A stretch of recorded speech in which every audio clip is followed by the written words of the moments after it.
சர்வதேச விசாரணையில் சாட்சியம் அளிக்க தயார். கிருஷாந்தி குமாரசுவாமி வழக்கின் பிரதான குற்றவாளியான சோமரத்ன ராஜபக்ஷ அறிவிப்பு. 2029 ஜனாதிபதி தேர்தலில் பொது வேட்பாளராக மிளிந்த புதிய ஆஸ்திரேலிய உயர்ஸ்தானிகர் தமிழ் சமூக தலைவர்களுடன் மெல்பர்னில் சந்திப்பு. அமெரிக்காவின் 2 அணு நீர்மூழ்கிகளை ரஷ்யாவுக்கு அருகில் நகர்த்த உத்தரவிட்டார் டிரம்ப். ரஷ்ய முன்னாள் ஜனாதிபதியுடனான வார்த்தை மோதலின் பின் நடவடிக்கை. இலங்கை கனடா சபையின் 34வது பொதுக்கூட்டம். நிறைவேற்றதிகார சபைக்கு 10 உறுப்பினர்கள் தெரிவு.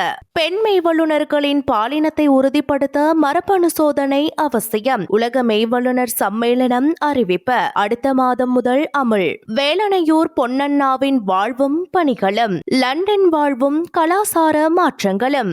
இந்த விடயம் உட்பட பல்வேறு முக்கிய பல தகவல்களை அறிந்து கொள்ள இன்றைய நாளுக்கான வீரகேசரி நாளிதழின் மின்னிதழை வாசிப்பதுடன் மேலதிகமாக இணைக்கப்பட்ட பக்கங்களில் வெளிவந்துள்ள முக்கிய பல செய்திகளை mypaper.lkயை சப்ஸ்கிரைப் செய்வதன் மூலம் படிக்க முடியும். வீரகேசரி, எங்கேயும் எப்போதும்.